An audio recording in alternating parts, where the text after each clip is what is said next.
አሰላሙ አለይኩም ወራህመቱላሂ ወበረካቱሁ። ውድና የተከበራችሁ ተመልካቾቻችን እንዴት ሰነበታችሁ? መወዳው ላይ ጀምሯል። የዛሬው ፕሮግራማችን ረመዳን እንደመሆኑ መጠን ከቁርአን ያልተለየ ቢሆን የተሻለ ነው። ቁርአን የዛሬ 1400 ዓመት በፊት ብዙ ሐሳቦችን ወደኛ ይዞልን መጥቷል።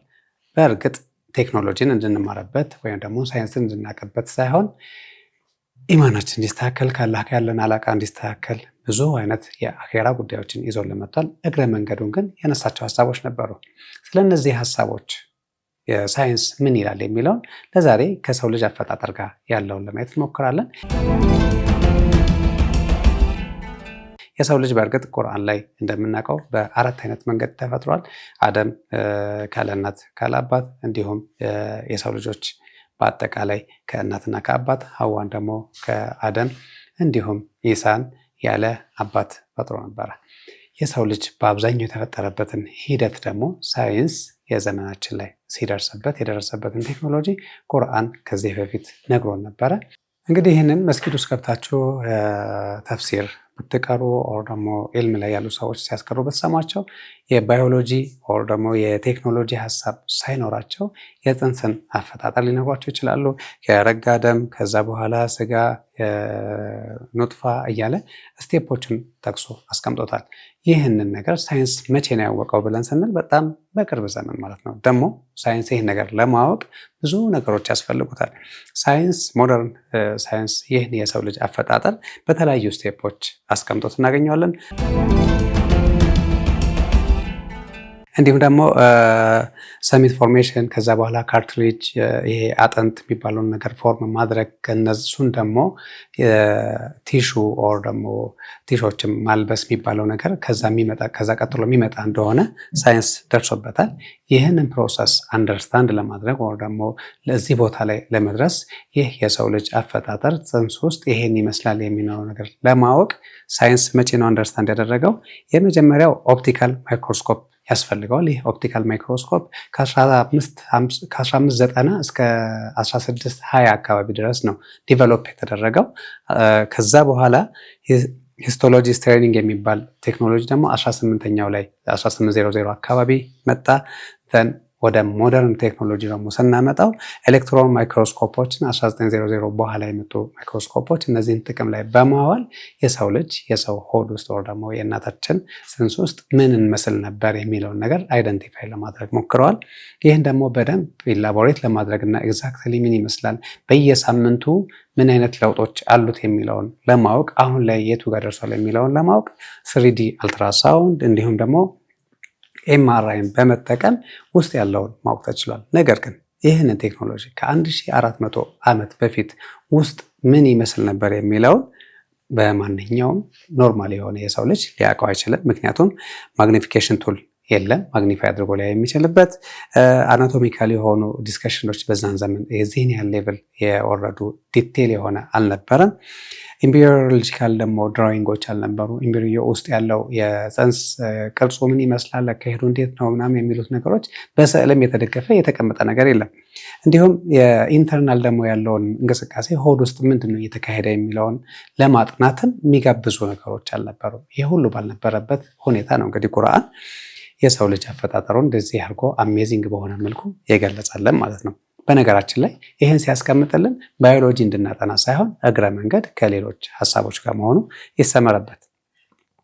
ሌላኛው የሰው ልጅ አሁንም ደረስኩበት ብሎ የሚለው የሆነ ዘመን ላይ ግን እንዲሁ በሀሳብ ብቻ የነበረው የጾታ ልየታ ጉዳይ ማለት ነው። ጾታ ማን ነው የሚወስነው? እንዴት ነው ጾታ የሚወሰነው የሚለውን ቁርአን እንዲሁ ጠቅሶታል። ሱረቱን ነጅም ላይ 53ኛው ሱራ ላይ ከ45 እስከ 46 ባለው ላይ ዋናው ኸለቀ ዘውጀይን ዘከረ ወልኡንሳ ሚን ኑጥፈቲን ኢዛ ቱምና ብሎ ገልጾት ነበር። ይህንን የዘመኑ ጋር ስናመጣው ደግሞ ሳይንስ ላይ ይህን ኮንሰፕት እንዴት ነው የሚረዱት?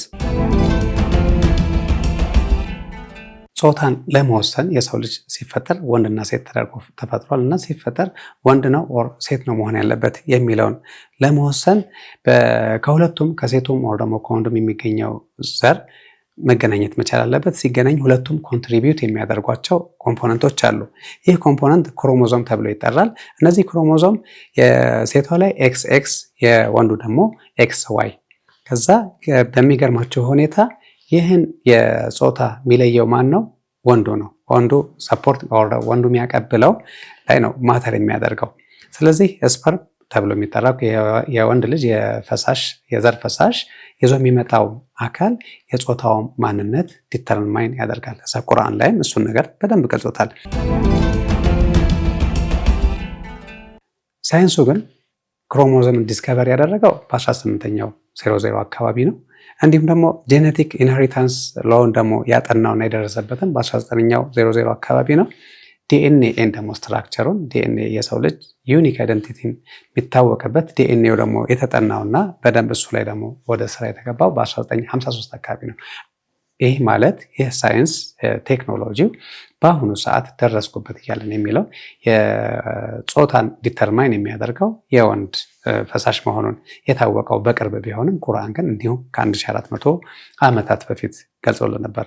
ሂስቶሪካሊ የሰው ልጆች በተለያየ ግምቶች ነበራቸው። ጾታ እንዴት ነው ወንድ ሊሆን ይችላል፣ ሴት ሊሆን ይችላል የሚለውን ነገር የሚወስዱት አንደኛ ማህፀን ውስጥ በሚደረግ በሆኑ ነገሮች ነው የሚል እሳቤ ነበር። አንዳንዶች ደግሞ በባህል በተለያዩ በአጉል እምነቶች በምናምን ነገሮች የያዙ ነበሩ።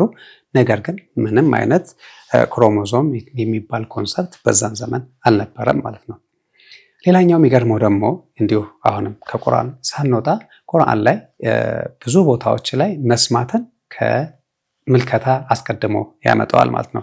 ሱረቱ ሰጅዳ ላይ ለምሳሌ ልታዩ ትችላላችሁ። ሱረቱ ሰጅዳ ቁጥር 9 ወይም ደግሞ አያው 9 ላይ ثم ሰወረሁ ወነፈኸ ፊሂ ሚን ሩሂሂ እያለ ይቀጥልና ወጀዐለ ለኩም ሰምዐ ወልአብሳር ብሎ ይቀጥላል ማለት ነው። ከዛ መስሚያ ያደረግላችሁትን መመልከቻ ብሎ ይቀጥልናል ማለት ነው።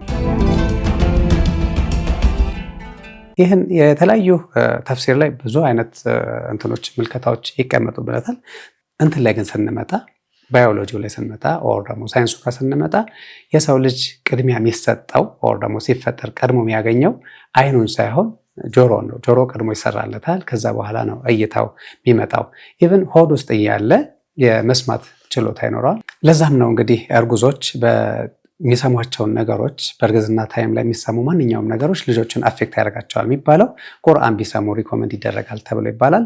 እንዲሁም ሞደርን ሳይንስ ላይ ያሉ ደግሞ ሰዎች ሙዚቃ ማሰማት የሚፈልጉትን ነገር ልጆች እንዲሆኑ የምንፈልጋቸውን ነገር በእርግዝና ሰዓት እናቶች እንዲሰሙ ማድረግ ለነዛ ለልጁ እድገት ላይ የራሱ የሆነ ተጽዕኖ አለው ብለው ይላሉ።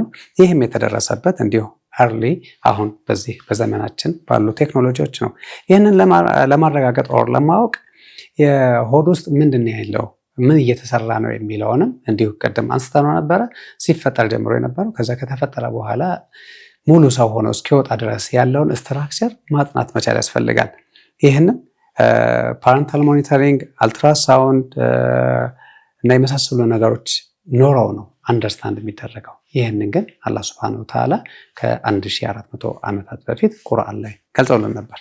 አሁንም ይህን ባዮሎጂ እንድናጠናበት ሳይሆን እግረ መንገድ የተቀመጠ ነገር ነው። ሌላው የሚገርማቸው ፊንገር ፕሪንት ነው። የሰው ልጅ ፊንገር ፕሪንቱ የእያንዳንዱ የሰው ልጅ ፊንገር ፕሪንት የዚህ ጣቴ ከዚህኛው እንዲሁም የሀያውም የእጄም የእግሬም ፊንገር ፕሪንቶች በአጠቃላይ ኮምፕሌትሊ የተለያዩ ናቸው። የኔ ብቻ ማለት ነው። እኔ ጋር 20 አለ። እያንዳንዳችሁ ጋር ደግሞ የራሳችሁ ከኔ ጋር ደግሞ የተለያየ ነው። ይህ መለያየቱን ቁርአን ላይ በሚገርም ሁኔታ አስቀምጦልን ነበር። የሰው ልጅ ከሞተ በኋላ መቀስቀስን በተመለከተ ይህንን ሲክድ እንዲሁ አጥንቱን ሰብስበን ማንሳት የሚከብደን ይመስላል እንዴ? እንዲሁም የጣት አሸራው ሳይቀር በሆነ ነበረበት አጥንቱን ሰብስበን ማንሳት ይከብደዋል እንዴ? ባይገርማችሁ እንዲሁ የጣት አሸራውን ሳይቀር በነበረበት መልሰዋለን ብሎ ሱረቱል ቂያማ ላይ 75ኛው ሱራ ላይ ከ3 እስከ 4 ያለው አያ ላይ አስቀምጦልናል። ይህ ቴክኖሎጂካሊ ደግሞ አይደንቲፋይ እየተደረገው በሚገርም ሁኔታ በ19ኛው ክፍለ ዘመን ላይ ነው። የወንጀል ምርመራና ከዛ ጋር በተያያዙ ጉዳዮች ላይ የሰው ልጅ አሻራ ልዩ መሆኑ የአንዱ ከአንዱ እንደማይገናኝ እንደማይመሳሰል የተደረሰበት በቅርብ ጊዜ ሆኖ እናገኘዋለን። ሌላው አሁንም ከቁርአን ሳንወጣ ሳይንስ የደረሰበት እውነታ የሰው ልጅ ቆዳው ህመምን ሴንስ የሚያደርገው ኦር ደግሞ የሰው ልጅ ህመምን አንደርስታንድ የሚያደርገው የሚያውቀው መታመሙን ኦር ደግሞ የሚጎዳ ነገር ሰውነቱን ማግኘቱን የሚያውቀው በቆዳው መሆኑን ሳይንስ ደርሶበታል። ይህም ፔን ሪሴፕተር ኦር ደግሞ ህመም ተቀባይ ተሸካሚ የሆኑ ሴሎች ቆዳችን ላይ ይገኛሉ። እነዚህ ሴሎች ወደ ነርቮቻችን መልእክቶችን በመላክ ነርቮቹ ደግሞ አእምሮ ጋር በማድረስ እጅህን የሆነ ነገር ወቅቶሃል፣ አቃጥሎሃል የመሳሰሉ ነገሮችን ሜሴጆች ወደ አእምሯችን ይልካሉ። አእምሯችን ደግሞ አክሽን ይወስዳል። ይህ የተደረሰው በቅርብ ጊዜ ነው። ነገር ግን ቁርአን ላይ በሚገርም ሁኔታ የጀሃነም ሰዎችን አላህ ከጀሃነም ይጠብቀን ሲገልጻቸው ቆዳውን ከፔኑን ወር ደግሞ ህመሙን ፊል እንዲያውቀው ቆዳው ይቀየርለታል። ከተቃጠለና ቆዳው ከተነሳለት በኋላ ድጋሚ ሌላ አዲስ ቆዳ ይቀየርለትና ህመሙን እንዲያማው ወር ደግሞ እንዲሰማው ይደረጋል ይላል። ይህ ነገር ቴክኖሎጂካሊ የተደረሰበት በቅርብ ጊዜ ነው።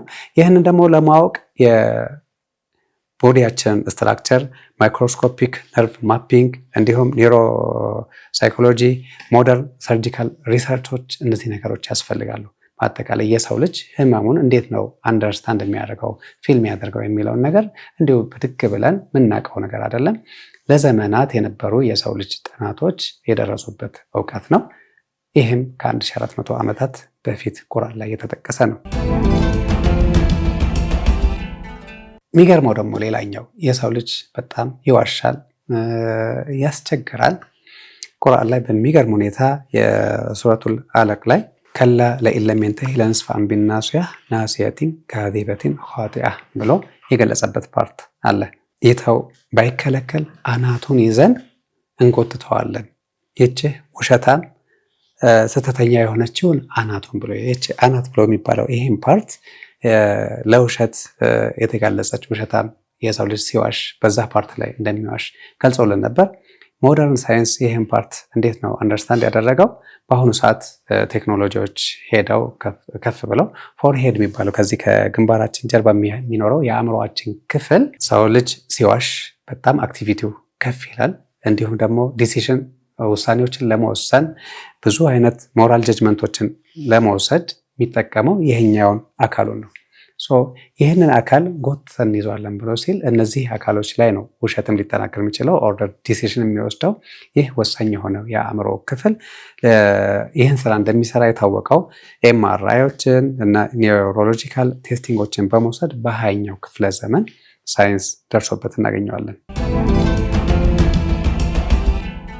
ሌላው አጂብ የሆነው ፓርት ደግሞ የወተት አፈጣጠርም እንደዚሁ ቴክኖሎጂካሊ የደረሰበት በቅርብ ቢሆንም ቁርአን ላይ ይህን የወተት አፈጣጠር ሚን በይኒ ፈርቲን ወደ ሚን ብሎ አስቀምጦታል ማለት ነው። ይህን ቴክኖሎጂካሊ ደግሞ አንደርስታንድ የተደረገው እንዲሁ በቅርብ ጊዜ ነው።